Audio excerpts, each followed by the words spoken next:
Hello दोस्तों, मैं स्वागत करता हूं आपका अपने परिवार Kautilya classes the school of core academics. तो आज हम फिर हाजिर हैं क्लास 11th के नेक्स्ट टॉपिक के साथ। ये एक बहुत इंपॉर्टेंट टॉपिक है, this is called significant number यानी सार्थक अंक। केवल मैं इसी एक टॉपिक को डिस्कस करूंगा इस क्लास में, क्योंकि ये एक बहुत इंपॉर्टेंट टॉपिक है। चाहे हम इसको एकेडमिकली बात करें या हम कंपटीशन के लिए बात करें, कोई भी कंपटीशन हो, इसमें इससे रिलेटेड क्वेश्चन जरूर पूछा जाता है, इसलिए ये बहुत इंपॉर्टेंट आपका पार्ट बनता है। तो हम बात करते हैं, चलिए बात करते हैं सिग्निफिकेंट नंबर यानी सार्थक अंक किसे कहते हैं। तो पहले तो हम सिंपल सी इसकी केवल डेफिनेशन के बारे में बात करते हैं, फिर इसमें बड़ा डिटेल में डिस्कशन करने वाले हैं। तो किसी मापन में या किसी माप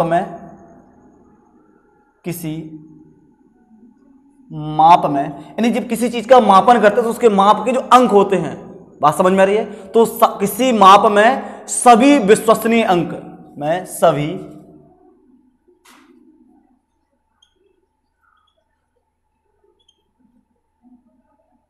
विश्वसनीय अंक एवं अंतिम संदिग्ध अंक को सार्थक या सिग्निफिकेंट सार्थक अंक या इसी को कहते हैं क्या, सिग्निफिकेंट नंबर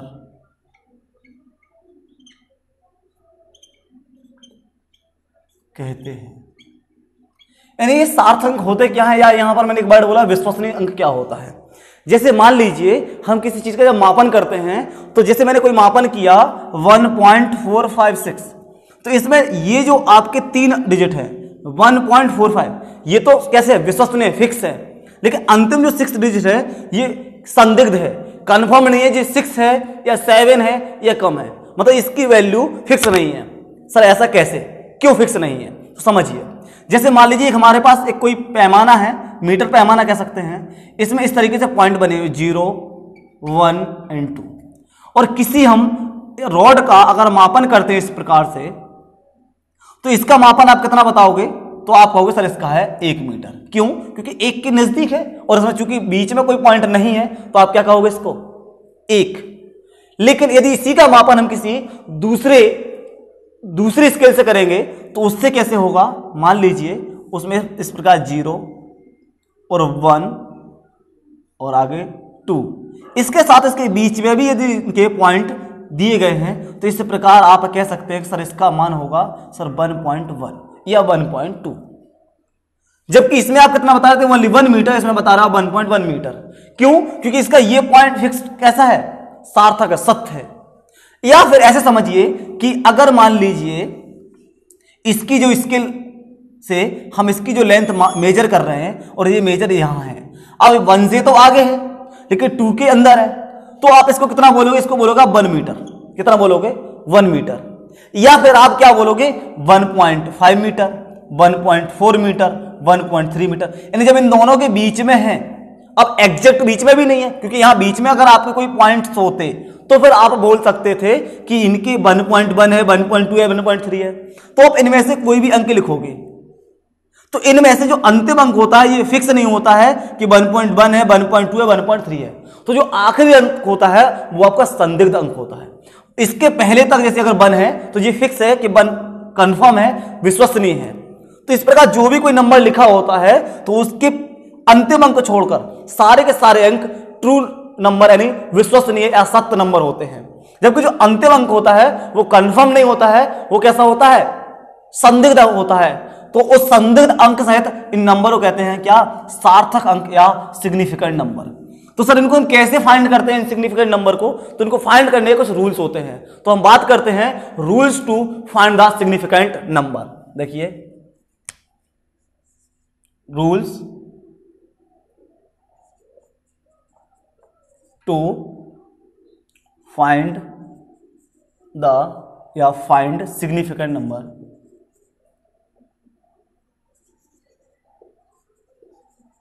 सिग्निफिकेंट नंबर यानी सार्थक अंक ज्ञात करने के नियम, rules to find significant number. तो फर्स्ट रूल्स की अगर हम बात करें तो फर्स्ट रूल्स क्या होता है, सभी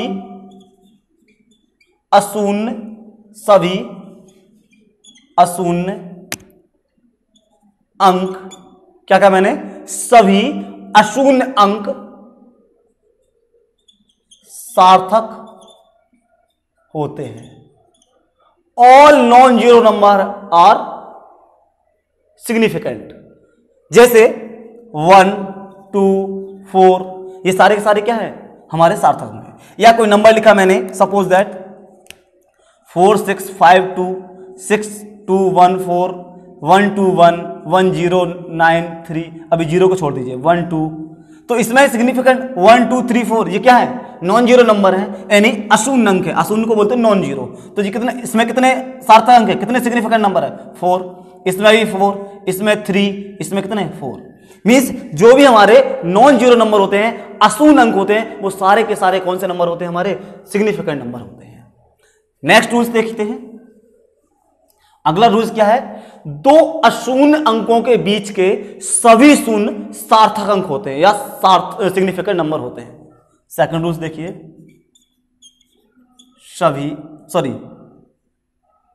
दो अशून्य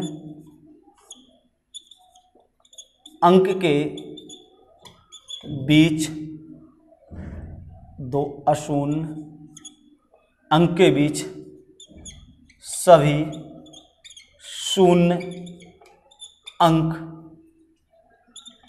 सार्थक होते हैं।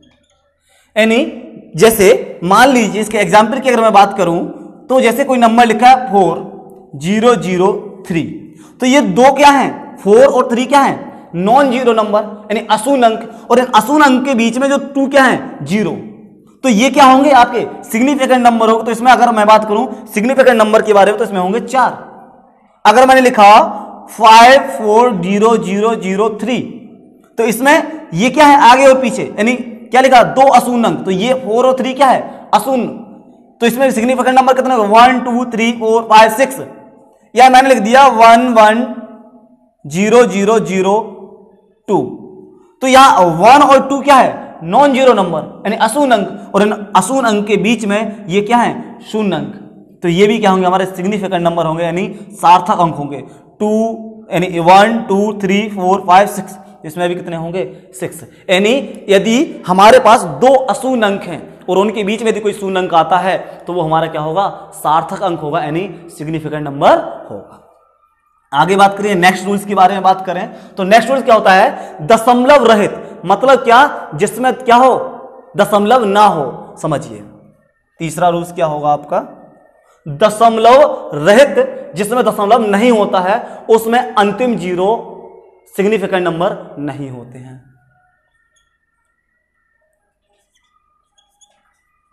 दशमलव रहित, रहित का मतलब ये होता है जिसमें दशमलव नहीं होता है, सहित का मतलब दशमलव हो, रहित का मतलब जिसमें दशमलव ना हो। लिख सकते हैं जिसमें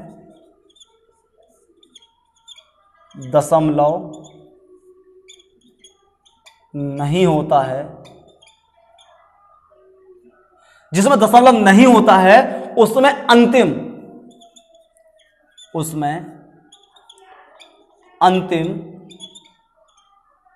शून्य अंक सार्थक नहीं होते हैं।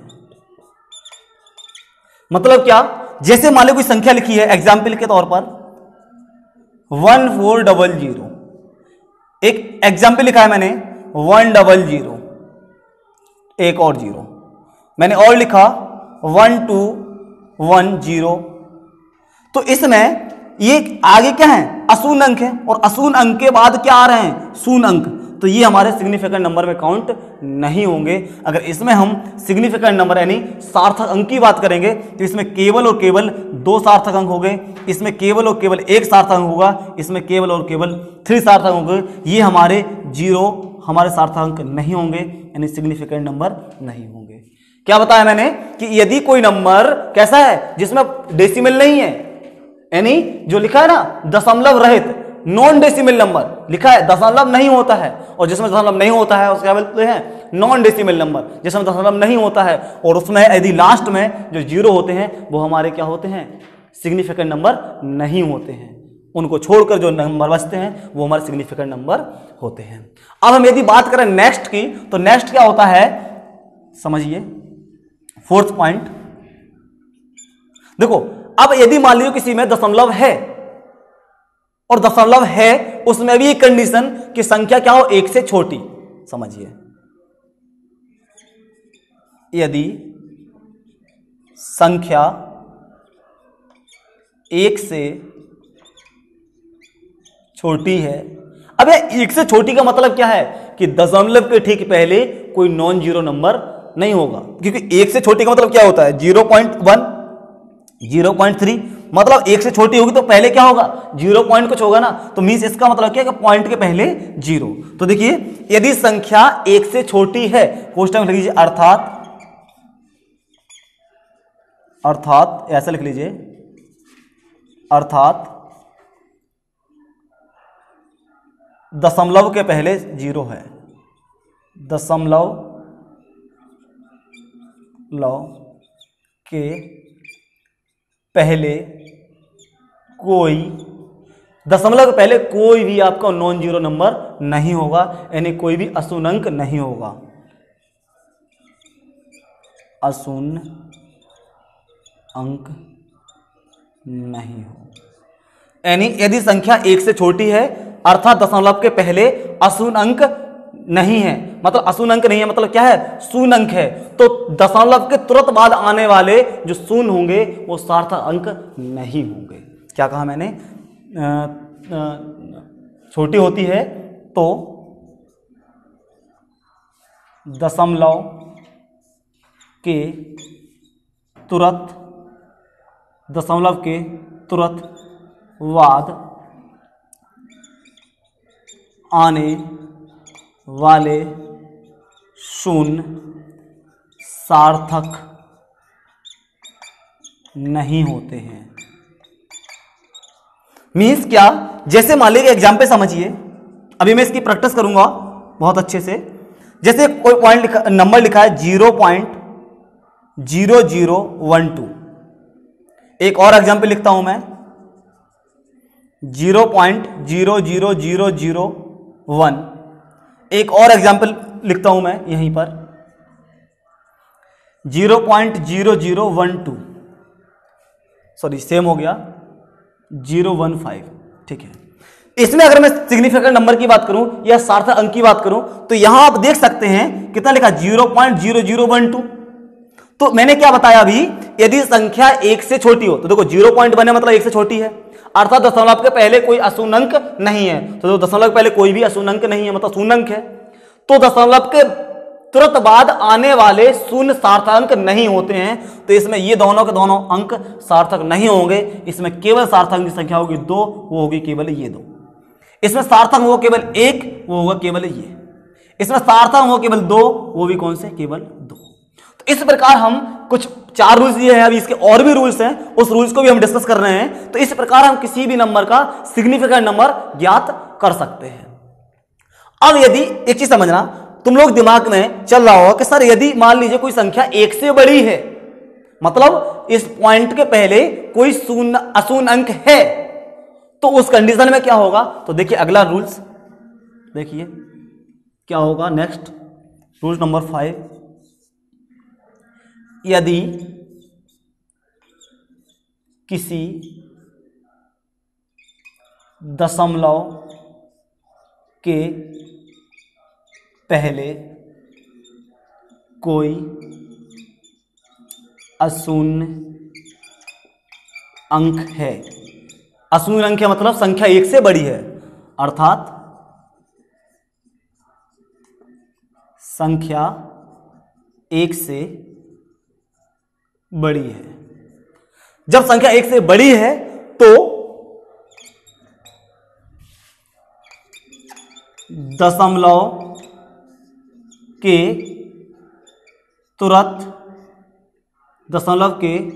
तुरंत बाद आने वाले, दशमलव के तुरंत बाद आने वाले शून्य अंक सार्थक अंक होते हैं, सार्थक अंक होते हैं। जैसे अगर मैंने क्या कहा, अर्थात संख्या एक से बड़ी है। एक से बड़ी का मतलब क्या है कि जो 0.1 लिखा था, 0.1 कुछ लिखा था, अब ये नहीं, अब क्या है 1.006। एक और एग्जाम्पल मैं बात करूं 2.00012, या एक और एग्जाम्पल की बात करें 24.00009। तो मीन्स पॉइंट के पहले क्या है, अशून्य अंक है, मतलब कोई नंबर है 1 2 3 4 5 6, जीरो नहीं है। तो इस कंडीशन में जो सिग्निफिकेंट नंबर होगा उसकी संख्या कितनी होगी, ये भी काउंट होंगे। अब अगर यहां पॉइंट के पहले कितना है, जीरो है, मतलब इसके पहले कोई भी एक जीरो नंबर है, मतलब कोई भी अशून्य अंक नहीं है, उस कंडीशन में ये काउंट नहीं होते हैं। लेकिन जब इसके पहले कोई अगर नॉन जीरो नंबर होता है, अर्थात कोई अंक होता है, डिजिट होता है 1 2 3 4 जीरो को छोड़कर, तो इसमें 1 2 3 4 इसमें सिग्निफिकेंट नंबर होंगे 4, 1 2 3 4 5 6 इसमें सिग्निफिकेंट नंबर होंगे 6, 1 2 3 4 5 6 7 इसमें सिग्निफिकेंट नंबर होंगे 7। आयो एक एक चीज में बड़े डिटेल में क्लियर करके चल रहा हूं और एक एक मैं एग्जांपल भी दे रहा हूं। आप लोग चाहें तो साथ में इनके आंसर्स मैं क्वेश्चन या बोर्ड पे लिखता हूं, वीडियो को पॉज करिए और उसके आंसर आप कमेंट में लिखिए यदि आपको आते हैं, और नहीं आते हैं तो आप मेरे साथ समझिए, बड़ा मजा आएगा। आगे देखें, ये मैंने 5 रूल्स आपके साथ डिस्कस किए हैं। रूल नंबर 6 की अगर मैं बात करें तो देखिए, इसको मैं रेज करता हूं।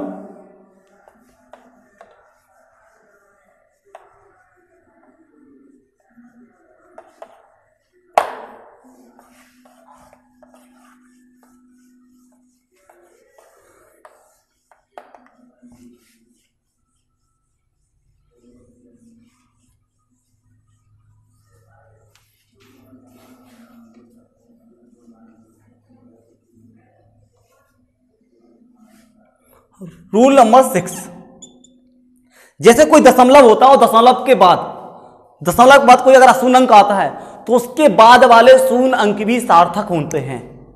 मतलब क्या, पहले समझो।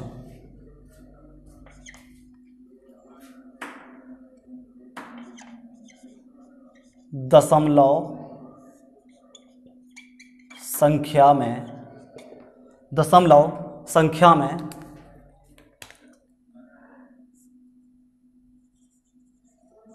अशून्य अंक के बाद आने वाले शून्य अंक भी सार्थक होते हैं। मतलब क्या, अभी हमने क्या समझा था कि यदि मान लीजिए कोई संख्या है, उस संख्या में जो सार्थक अंक के बाद जो शून्य अंक होते हैं वो अंक कैसे होते हैं, हमारे सार्थक नहीं होते हैं। जैसे अगर मैं बात करूं तो जैसे अभी हमने आपको बताया था कि कोई नंबर लिखा है 15600, तो इसमें सार्थक अंक केवल कितने हैं, 3 हैं। ये दो हमारे सार्थक अंक नहीं है। दशमलव संख्या में अशून्य अंक के बाद आने वाले शून्य अंक भी सार्थक होते हैं। कब, यदि दशमलव होगा। अगर दशमलव नहीं होगा तो इसमें सार्थक होंगे केवल कितना, 3। और यदि इसी नंबर को मैं लिख दूं इस प्रकार से 1.5600, तो अब इसमें सिग्निफिकेंट नंबर यानी सार्थक अंक की संख्या जो होगी वो कितनी होगी, 1 2 3 4 5। अब इसमें संख्या होगी 5। यानी यदि किसी नंबर में क्या है, 0 है, मींस कब, लास्ट में, लेकिन उसके साथ में यदि डेसिमल लगा हुआ है तो लास्ट वाले जो हमारे 0 होंगे वो सिग्निफिकेंट नंबर होंगे, सार्थक अंक होंगे। और यदि इसमें क्या है, डेसिमल नहीं लगा है, मतलब दशमलव नहीं है, तो फिर ये हमारे लास्ट के ये नंबर सार्थक अंक नहीं होंगे। जैसे एक और एग्जांपल की मैं बात करूं, जैसे लिखा है 152160000। इसमें अगर हम सिग्निफिकेंट की बात करेंगे तो इसमें कितना, इसमें कोई डेसिमल नहीं है। जब डेसिमल नहीं है तो लास्ट वाले 0 सिग्निफिकेंट नंबर नहीं होंगे, पहले हम रूल पढ़ चुके हैं। तो इसमें सिग्निफिकेंट नंबर केवल ये होंगे 1 2 3 4 5। तो इसमें सिग्निफिकेंट नंबर यानी सार्थक संख्या होगी 5। जबकि अगर मैं एक और एग्जांपल लिखूं, ये जो पीछे हम पढ़ा चुके हैं, लेकिन अगर यही मैं ऐसे लिखूं 15216 1 2 3, अगर इसमें अब हम कहीं भी डेसिमल लगा दें, इसमें से कहीं भी लगा दें किसी भी पॉइंट पर, कहीं भी अगर हम डेसिमल लगा देते हैं तो इस कंडीशन में इसमें जो सिग्निफिकेंट नंबर है, सार्थक अंक की संख्या होगी, वो अब ये 0 भी काउंट होंगे। 5, 3, 8। तो इस प्रकार ये रूल नंबर 6।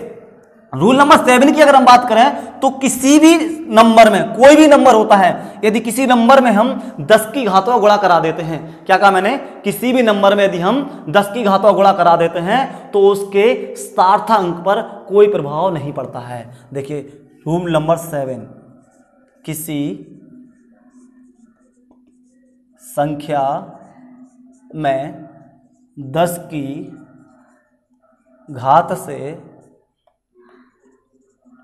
गुणा कराने पर सार्थक अंक पर कोई प्रभाव नहीं पड़ता है। अर्थात जैसे कोई नंबर लिखा है 1.2, तो इसमें सार्थक अंकों की संख्या कितनी है, केवल 2। और यदि इसी में 1.2 में मल्टीप्लाई करा देंगे 10⁻³ तो अभी भी इसमें सार्थक अंक की संख्या 2 ही होगी। 1.2 में मल्टीप्लाई करें 10⁻15 तो अभी भी इसमें सार्थक अंक की संख्या कितनी होगी, 2 ही होगी। यानी 10 की पावर का गुणा कराने से या भाग कराने से सार्थक अंक पर कोई प्रभाव नहीं पड़ता है। आगे देखिए नेक्स्ट रूल्स क्या होता है। रूल नंबर 8, किसी भौतिक राशि का मात्रक बदलने से या बदलने पर उसके सार्थक अंकों पर कोई प्रभाव नहीं पड़ता है। यानी क्या कहा मैंने कि यदि मान लीजिए कोई भी मात्रक है, कोई भी भौतिक राशि है, उसका मात्रक एक मात्रा दूसरे मात्रा परिवर्तित कर देते हैं तो उसकी भौतिक राशि में कोई प्रभाव, उसकी राशि के जो सिग्निफिकेंट नंबर है उस पर कोई प्रभाव नहीं पड़ेगा। कहने का मतलब क्या है कि इसमें अगर मान लीजिए कि कोई नंबर लिखा है 22 सेंटीमीटर, अगर इसको हम मीटर में चेंज कर दें या हम इसको सेंटीमीटर में चेंज कर दें तो इसके सिग्निफिकेंट नंबर पर कोई प्रभाव नहीं पड़ेगा। तो आई होप आपको सिग्निफिकेंट नंबर समझ में आए होंगे। इसके आगे हम अभी डिस्कस करेंगे क्या, राउंडिंग ऑफ अनसर्टेन डिजिट। ठीक है, तो हम बात करते हैं संदिग्ध अंकों का पूर्णांकन, राउंडिंग ऑफ अनसर्टेन डिजिट। तो इसको समझिए पहले होता क्या है।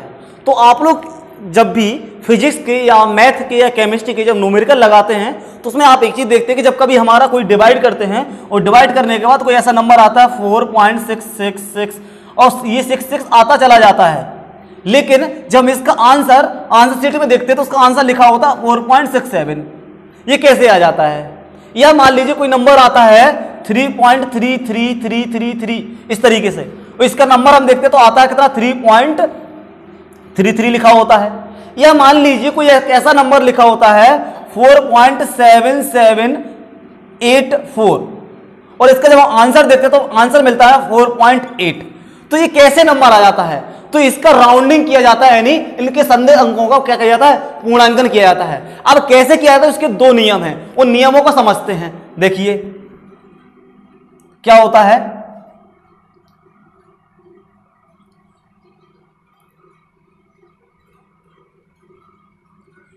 इसका एक नियम क्या होता है कि जैसे मान लीजिए कोई अंक है, क्या है, कोई अंक है और उसका अंतिम जो अंक होता है वो अंक यदि 5 से छोटा होता है, क्या होता है, 5 से छोटा होता है, तो उसके पूर्व, उसके पहले वाले अंक में कोई परिवर्तन नहीं होता है, वही के वही लिखा जाता है। जैसे मान लीजिए कोई अंक लिखा है 4.621 और इसका अगर हमें पूर्णांकन करना है, यानी राउंडिंग ऑफ में इसको लिखना है, तो ये 1 क्या है, 5 से छोटा है, क्या होता है, 5 से छोटा होता है, तो ये एज इट इज रिमूव हो जाएगा, इसका आंसर 4.62 लिख सकते हैं। या इसका और राउंडिंग करेंगे और इसका हम पूर्णांकन करेंगे तो इसका आंसर 4.6 लिखेंगे। यानी हम ऐसा लिख सकते हैं क्या, यदि किसी संख्या का अंतिम अंक 5 से छोटा होता है तो उसमें कोई परिवर्तन नहीं होता है और अंतिम अंक हटा दिया जाता है। एग्जाम्पल की मैं बात करूं तो एग्जाम्पल समझ लीजिए इसका। जैसे एग्जाम्पल है 4.61 और इसका यदि हमें राउंड ऑफ करना है तो इसका जो आंसर ये 1 है, 1 क्या है 5 से छोटा है, तो इसका आंसर हो जाएगा 4.6। एक और एग्जाम्पल की मैं बात करूं 4.24 तो ये 4 क्या है, ये 4 भी 5 से छोटा है, तो इसके लिए भी क्या होगा 4.2। यानी इस कंडीशन में यदि लास्ट डिजिट हमारा 5 से छोटा होता है तो इसमें कोई परिवर्तन नहीं होता है। और यदि मान लीजिए सर 5 से बड़ा हो तो क्या होगा, तो देखिए सेकंड रूल क्या कहता है, यदि किसी संख्या का अंतिम अंक 5 से बड़ा होता है तो उसके पूर्व अंक में एक जोड़ दिया जाता है, एक जोड़ दिया जाता है। कैसे, जैसे मान लीजिए कोई संख्या है हमारा, एक एग्जाम्पल लेता हूं मैं, क्या, जैसे कोई एग्जाम्पल है मेरा 4.569। अब इसका अगर हमें राउंड ऑफ करना है, इसका पूर्णांकन करना है, तो इसका पूर्णांकन करने के लिए ये 9 है, 9 क्या है 5 से बड़ा है, और जब ये 9 5 से बड़ा है तो इसके लिए क्या लिखोगे 4.5। अब जो 6 है इसमें +1 हो जाएगा तो 4.57 इसका आंसर होगा। या इसका एक और अगर हम पूर्णांकन करेंगे और राउंड ऑफ में लिखेंगे तो 7 भी क्या है 5 से बड़ा है, तो कितना हो जाएगा, इसमें एक और ऐड हो जाएगा 4.6 इसका आंसर होगा राउंड ऑफ में। अब कुछ लोगों के दिमाग में चल रहा होगा कि सर ये तो ठीक है, 5 से बड़ा होगा तो हम एक जोड़ देंगे, 5 से छोटा होगा तो एक घटा देंगे। सर अगर एग्जैक्ट 5 होगा तब क्या करेंगे, बात सही है। अब इसको समझिए, जब किसी संख्या का अंतिम अंक 5 होता है तो जब किसी संख्या का यदि अंतिम अंक 5 होता है तो यहां एक चीज ध्यान रखनी होती है, उसके जो पूर्व अंक होता है तो उसके पूर्व अंक से निर्धारण होता है। अगर अंतिम अंक 5 है तो उसका निर्धारण उसके पूर्व अंक से होता है। अब इसका फर्स्ट पार्ट क्या होगा, यदि 5 के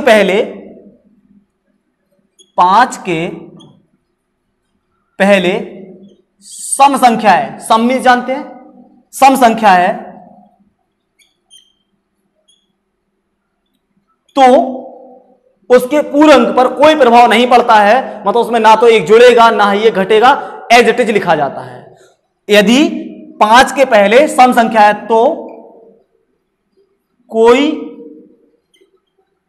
परिवर्तन नहीं होता है और 5 को हटा दिया जाता है।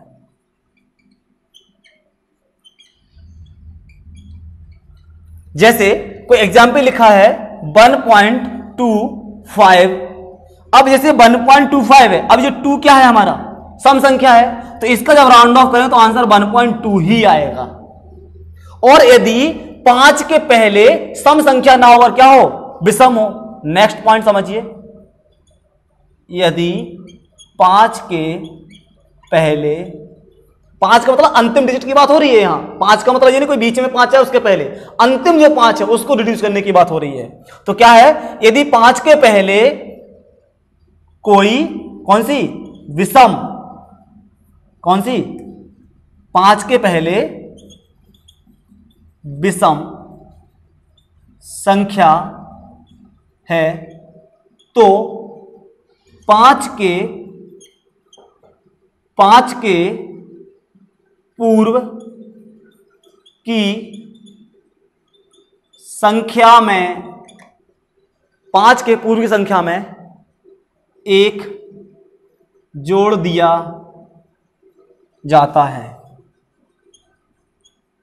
यानी अगर मान लीजिए कोई संख्या ऐसे लिखी है, एक एग्जाम्पल की अगर मैं बात करूं, जैसे कोई एग्जाम्पल है आपके पास 1.35, अब यहां 1.35 है तो यहां समझिए ये 3 क्या है हमारा, विषम संख्या है, तो इसका जब राउंड ऑफ करेंगे तो आंसर आएगा 1.4, इस 3 में क्या हो जाएगा, 1 ऐड हो जाएगा। तो इस प्रकार हम इसके राउंड ऑफ निकालते हैं। एक और मैं बात करूं, जैसे मान लीजिए कुछ लोग सोच रहे हो कि सर ये तो आपने एक एक डिजिट करना बता दिए, अगर मान लीजिए सर बहुत सारे नंबर हो या कोई बहुत बड़ी संख्या हो, उस बहुत बड़ी संख्या को राउंड ऑफ करके हमें कोई छोटी संख्या बनानी है, तो उस कंडीशन में हम कैसे करेंगे, तो सेम यही 2-3 जो रूल बताए हमने, मेन 2 रूल ही हैं, उस 2 रूल के सब पार्ट हैं दोनों के दोनों, कि यदि कोई संख्या 5 से बड़ी होती है तो उसके पिछली संख्या में क्या करते हैं, हम 1 जोड़ देते हैं, और यदि कोई संख्या 5 से छोटी होती है तो उसको एज इट इज लिखा जाता है, उसमें कोई परिवर्तन नहीं किया जाता, उसको हटा दिया जाता है। और यदि कोई संख्या 5 ही होती है तो उस कंडीशन में उसके पूर्व का अंक निर्धारण होना होता है, उसके पूर्व के अंक की जरूरत पड़ती है कि उसका पूर्व का अंक सम है या विषम है। जैसे मान लीजिए मैं एक एग्जाम्पल की बात करता हूं, मैंने लिखा है 1.456269, अब इसका हमें राउंड ऑफ करना है कितने, 2 सार्थक अंक तक। कितने अंक तक, 2 सार्थक अंक तक। 2 सार्थक अंक का मतलब हमें इतने 2 तक लिखना है। तो ध्यान देखिए ये 9 है, अगर 9 को हटाएंगे तो प्लस में +1 हो जाएगा, क्यों, 9 5 से बड़ा है। अब +1 किया तो ये कितना बन गया हमारे पास, सर ये 7 बन गया। अब जब 7 को हटाएंगे तो +1 हो जाएगा, +1 हुआ तो ये कितना बन गया, 2 बन गया। अब इस 2 को हटाएंगे तो ये फ्री में हट जाएगा, क्यों हट जाएगा फ्री में, 2 क्या है, 5 से छोटा। अब ये 2 फ्री में हट गया, अब क्या बचा, ये 2, ये 2 भी 5 से छोटा है तो ये भी क्या होगा, ये भी फ्री में हट जाएगा। अब आ गया 6, 6 क्या है, 5 से बड़ा, और जब 6 5 से यदि बड़ा है तो क्या होगा, यहां पर इसमें +1 हो जाएगा। अब ये कितना हो गया, 6, और 6 क्या है, 6 क्या है, 5 से बड़ा, तो इसमें +1 होगा, तो इसका आंसर आएगा 1.5, 2 सार्थक अंक की तरफ। तो जितने सार्थक अंक के लिए निकालना होता है उतने सार्थक अंक के लिए हम निकाल सकते हैं। इस प्रकार कोई भी नंबर दिया हो उसका आप राउंड ऑफ निकाल सकते हैं।